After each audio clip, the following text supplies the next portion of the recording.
നമസ്കാരം. എല്ലാ NTV പ്രേക്ഷകർക്കും നിങ്ങളുടെ ഇന്ന് എന്ന പ്രോഗ്രാമിലേക്ക് സുസ്വാഗതം. ഇന്ന് 2025 മെയ് മാസം 16-ാം തീയതി 1200-ാം ആണ്ട് ഇടവ മാസം 2-ാം തീയതി വെള്ളിയാഴ്ച. ഇന്നത്തെ നക്ഷത്രം മൂലം നക്ഷത്രമാണ്. മൂലം നക്ഷത്രം എന്ന് പറയുമ്പോൾ ശരിക്ക് നക്ഷത്രങ്ങളുടെ മൂടാണ് മൂലം. ഇപ്പോൾ ഏറ്റവും സ്ട്രോങ് ആയിട്ടുള്ള നക്ഷത്രമാണ് മൂലം. നമുക്ക് കേരളത്തിലൊക്കെ ഉള്ളവരോട് അവർ നക്ഷത്രം ചോദിക്കുമ്പോൾ മൂലം നക്ഷത്രം എന്ന് പറയാനായിട്ട് ഒരു മടി. അവർക്ക് ചിലപ്പോൾ നമ്മളെ ഫേസ് ചെയ്തുകൊണ്ട് മൂലം എന്ന് പറയില്ല, ഒരു അങ്ങോട്ട് തന്നെ മൂലം നക്ഷത്രം, അല്ലെങ്കിൽ ഒരു മടിച്ച് പറയുന്നതായിട്ട് കണ്ടിട്ടുണ്ട്. ഒരു മടിയും വേണ്ട, കാരണം നക്ഷത്രങ്ങളുടെ മൂടാണ്, എൻ്റെ റൂട്ടാണ്. മൂടില്ലെങ്കിൽ ഒന്നുമില്ല. നക്ഷത്രങ്ങളുടെ ഏറ്റവും പവർഫുൾ നക്ഷത്രമാണ് മൂലം നക്ഷത്രം. ശുഭനക്ഷത്രമാണ് മൂലം.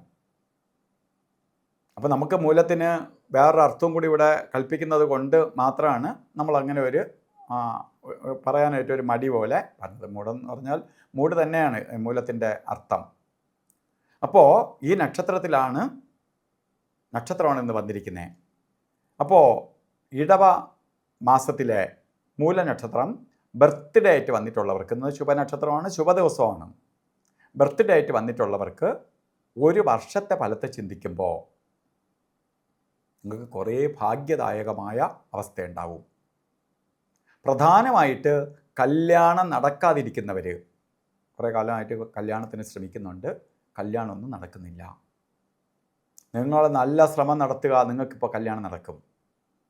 അതുപോലെ മക്കളുടെ കല്യാണം നടത്തി കൊടുക്കാൻ പറ്റാതെ വിഷമിച്ചിരിക്കുന്ന പാരൻസ്, നിങ്ങൾക്ക് നിങ്ങളുടെ മക്കളുടെ കല്യാണം നടത്തി കൊടുക്കാൻ പറ്റും. മക്കളെ പോലെ പ്രാധാന്യമുണ്ട് പാരൻസിൻ്റെ സമയത്തിനും. ചിലപ്പോൾ മക്കൾക്ക് നല്ല സമയമാണെങ്കിൽ പോലും അച്ഛനും അമ്മയ്ക്കും കൊള്ളാത്ത സമയമാണെങ്കിലും ആ വീട്ടിലെ ശുഭകാര്യങ്ങൾ നടക്കാൻ പോവില്ല. ആളുകളെല്ലാം മക്കളുടെ സമയം പോയി നോക്കും. അയ്യോ, എൻ്റെ മോൾക്ക് ഇപ്പോൾ കല്യാണ സമയമായോ, മോനെ ജോലി കിട്ടാറായോ. പക്ഷേ അച്ഛനും അമ്മയ്ക്ക് സന്തോഷിക്കാൻ കൊള്ളാത്ത സമയമാണെങ്കിൽ ആ സമയത്ത് ശുഭകാര്യങ്ങൾ നടക്കാതെ വരും. അതുകൊണ്ടാണ് അതിനെന്തെങ്കിലും പരിഹാരം കൂടി ചെയ്തിട്ട്, അല്ലെങ്കിൽ അവരെ കാര്യം കൂടി നോക്കിയിട്ട് അതിനെന്തെങ്കിലും ബ്ലോക്ക് ഉണ്ടെങ്കിൽ മാറ്റി കൊടുത്തിട്ട് അവർക്ക് വേണ്ടി ശ്രമിച്ചാൽ. കാരണം ഒരു കുടുംബം എന്ന് പറയുന്നത് ഒരു വാഹനം പോലെയാണ്. വാഹനത്തിൻ്റെ ഡ്രൈവറാണ് അവിടുത്തെ ഗ്രഹനാഥനെങ്കിൽ കോ ഡ്രൈവറാണ് ഗ്രഹനാഥ. ആ വാഹനത്തിൽ സഞ്ചരിക്കുന്നവരാണ് വീട്ടിലുള്ള വയസ്സായവരാവട്ടെ മക്കളാവട്ടെ. അപ്പോൾ ഈ വാഹനം പഞ്ചറായി കിടന്നാൽ എല്ലാവരും വഴി കിടക്കും. അല്ലാതെ അതിൽ ഒരാളിന് നല്ല സമയം എന്ന് പറഞ്ഞിട്ട് അവരും അവിടുന്ന് ഓവർകം ചെയ്ത് പോകാൻ പറ്റത്തില്ല.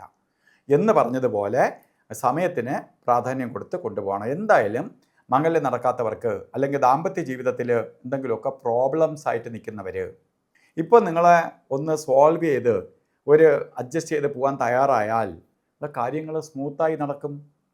കാരണം ആ വിവാഹ ബന്ധത്തിലുള്ള ഉലച്ചിൽ മാറും. ചെറിയ ചെറിയ പ്രശ്നങ്ങളാൽ അകന്ന് നിൽക്കുന്നവർ അടുക്കാനും, അല്ലെങ്കിൽ ഇപ്പോൾ കല്യാണം കഴിഞ്ഞവരാണ്, ഭർത്താവിന് ജോലിയില്ലാതെ വിഷമിക്കുന്ന ഭർത്താവിന് ജോലി കിട്ടും.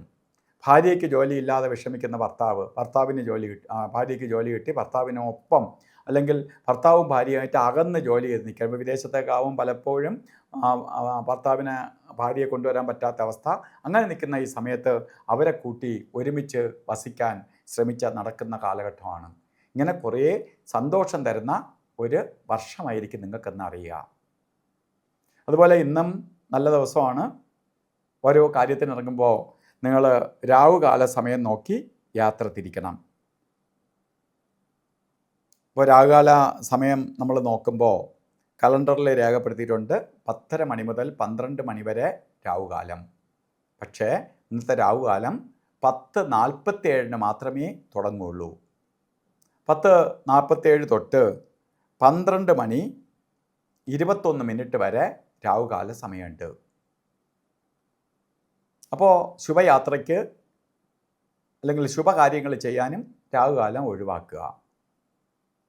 പക്ഷേ ഒരു കാര്യത്തിന് എടുക്കാൻ പറ്റാത്ത 2 സമയങ്ങളാണ് ഗുളികകാല സമയവും യമകണ്ഠ കാല സമയവും. അതിന് ഗുളികൻ്റെ ബന്ധം വരുന്ന സമയം 7:40 തൊട്ട് 9:14 വരെയും യമകണ്ഠ കാല സമയം വരുന്നത് 3:28 തൊട്ട് 5:01 വരെയും. ഈ സമയം മൊത്തത്തിൽ കൊള്ളാത്ത സമയമാണ്, അങ്ങ് ഒഴിവാക്കുന്നതാണ് നല്ലത്. അത് എന്തൊക്കെ മുഹൂർത്തം ഉണ്ടെങ്കിലും സമയം ഒഴിവാക്കുക. അതുപോലെ ഇന്നും നമുക്ക് നല്ല മുഹൂർത്തമുള്ള ദിവസമാണ്, എങ്കിലും അഭിജിത്ത് മുഹൂർത്തത്തിന് നമുക്ക് പ്രാധാന്യം കൊടുക്കാം. 11:57 തൊട്ട് 12:45 വരെയാണ് അഭിജിത്ത് മുഹൂർത്ത സമയം. അതുപോലെ ഇന്നും ഓരോ കാര്യത്തിന് നമ്മൾ പുറത്തു പോവുകയും ഒക്കെ ചെയ്യുമ്പോൾ വസ്ത്രധാരണത്തിൽ ശ്രദ്ധിക്കണം. റെഡ് മിക്സ് ആയിട്ടുള്ള അല്ലെങ്കിൽ റെഡ് കളറ് വസ്ത്രധാരണത്തിൽ ഉൾപ്പെടുത്തി പോകുന്നത് നമുക്ക് ഭാഗ്യദായകമായ അവസ്ഥ ഉണ്ടാകാൻ സഹായിക്കും. നമ്മളിലേക്ക് പോസിറ്റീവ് എനർജി കൂടും, നമ്മൾ പോകുന്ന കാര്യങ്ങൾ കുറച്ചുകൂടി വിജയിക്കും, നമ്മൾ ശ്രദ്ധിക്കപ്പെടും. ഇതെല്ലാം പ്രപഞ്ചത്തിൽ നിന്ന് ആ പോസിറ്റീവ് സ്വീകരിക്കാൻ വേണ്ടി വസ്ത്രത്തിന് ശക്തിയുണ്ട്. അതിനൊരു ഉദാഹരണമാണ്, നമ്മൾ നല്ല ചൂടുള്ള സമയത്ത് കറുത്ത വസ്ത്രം ധരിക്കുകയാണെങ്കിൽ നമ്മളിലേക്ക് ചൂട് ഓവറായിട്ട് ആക്രമിക്കപ്പെടും. കാരണം പ്രപഞ്ചത്തിൽ നിന്ന് എനർജി കിളമ്പുമ്പോൾ ചൂട് ഓവറായിട്ട് നമ്മുടെ ശരീരത്തിൽ വരും. കറുപ്പ് ചൂടിനെ ആഗിരണം ചെയ്യും. അതുപോലെ പ്രപഞ്ചത്തിൽ ഓരോ കളറിനും ഇങ്ങനെ പ്രപഞ്ചത്തിലുള്ള ആ ദിവസത്തെ എനർജിയെ ആഗിരണം ചെയ്യാനുള്ള ശക്തിയുണ്ട്. അതുകൊണ്ട് എല്ലാവർക്കും ഇന്നത്തെ ദിവസം നല്ലതാണ്. ഈ ദിവസം എല്ലാ പേർക്കും, അതുപോലെ ബർത്ത്ഡേ വന്നിട്ടുള്ളവർക്കും ഭാഗ്യദായകമായി തീരട്ടെ എന്ന് പ്രാർത്ഥിച്ചുകൊണ്ട് നിർത്തുന്നു. നന്ദി, നമസ്കാരം.